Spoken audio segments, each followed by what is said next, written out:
It's Gypsy Man, and I don't know. As I scroll through the YouTube videos, it just is always amusing, and it always makes me chuckle when I see some of the content that's being put out there by us gun tubers that come off as professionals or civilians playing dress up and giving advice to other civilians. And I wonder what the team guys think of all these videos, but what's really important, what are the gun tubers not teaching people, like the reality of and a responsibility that comes with being able to handle a firearm.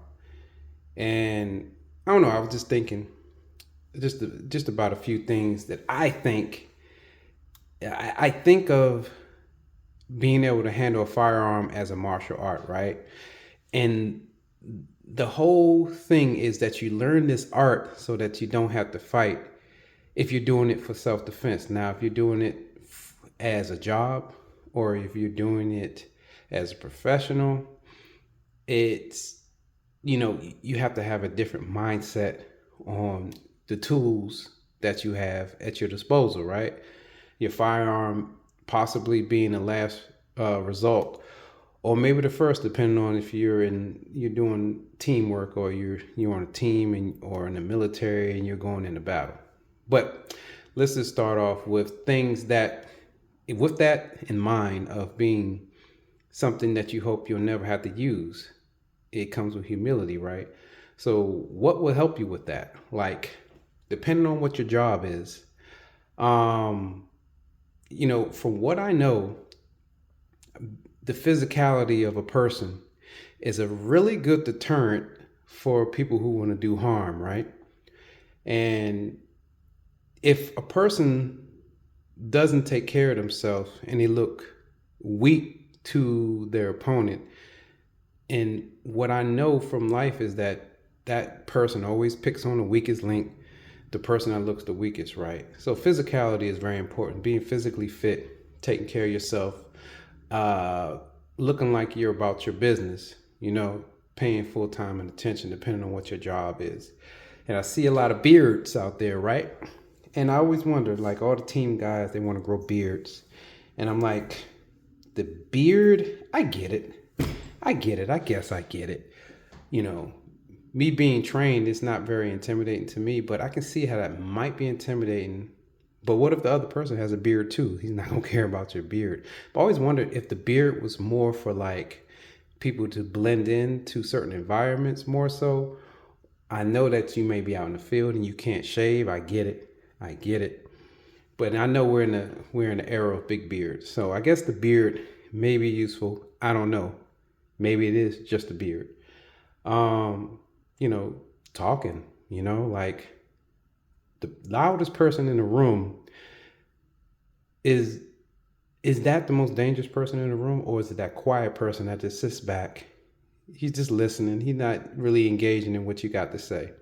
Like, I think I will worry more about that quiet person because I think they understand their abilities and they don't want to have to use them on you. So I think respect is very important when it comes to this.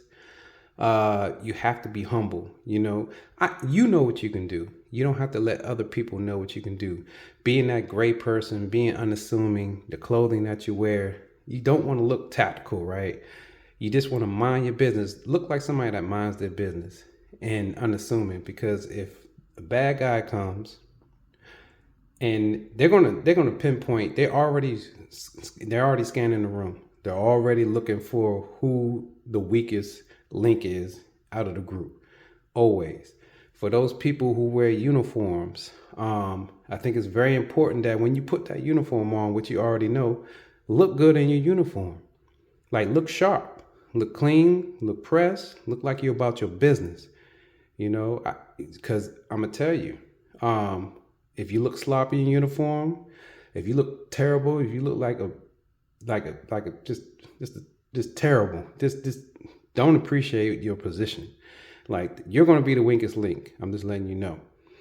And I think understanding your limitations too, always training, always trying to go above that, always trying to have a high level of training, because your skills are going to diminish. What you do on those targets is possibly not what you're going to do when you get under stressful and you get that adrenaline dump and you get that special cocktail of the ass pucker, and start gritting your teeth, can't talk, hearing goes away, you get hyper focused on the threat.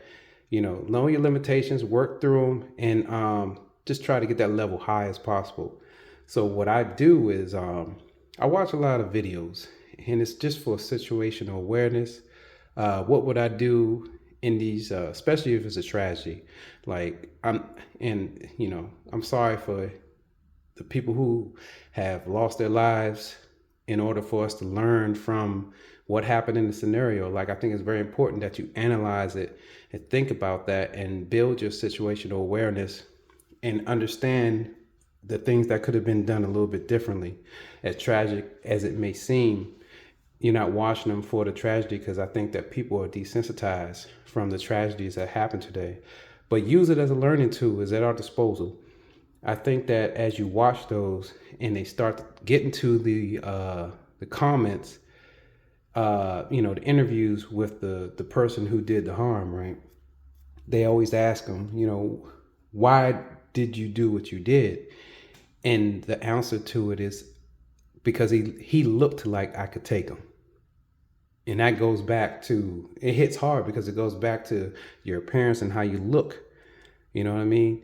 Do you look professional? Do you look hard? Do you look like a soldier? Do you look like somebody that somebody don't want to fuck with? You know what I mean? But at the same time, minding your business, being humble, and you don't start stuff because you know what you got on you and you know what your capabilities are. So keep them to yourself. And then I saw another video. Today, matter of fact. It was so ridiculous. I was watching this martial arts instructor, right?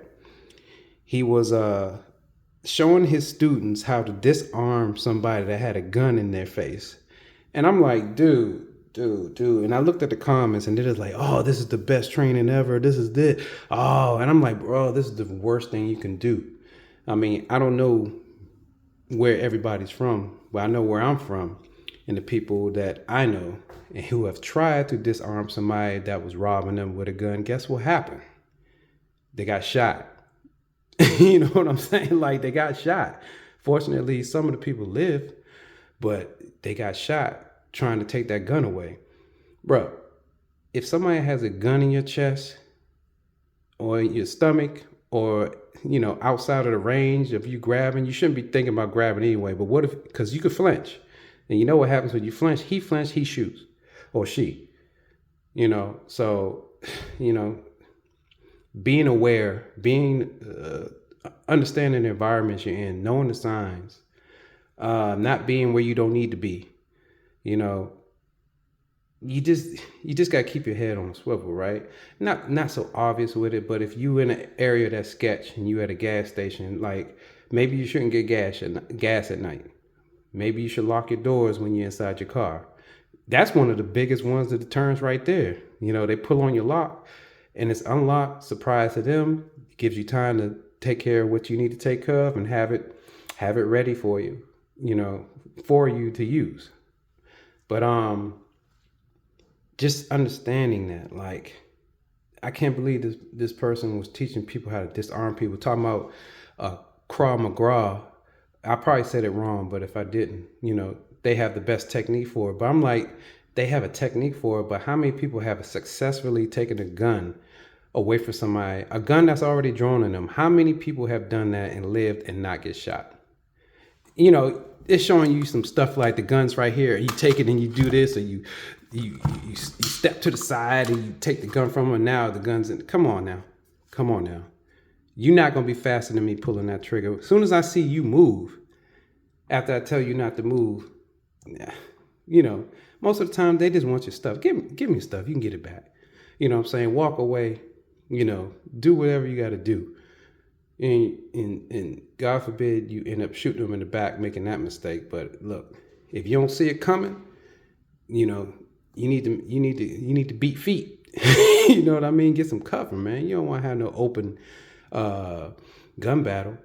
I also saw a good video on YouTube and they were doing an experiment on gunfighting, simulated, of course, and they were using air pistols, and they were shooting at each other on the move, and they were showing that just because you can shoot on the move, which I think is very important, I think it gives you a higher chance anyway, but it takes distance, it takes cover.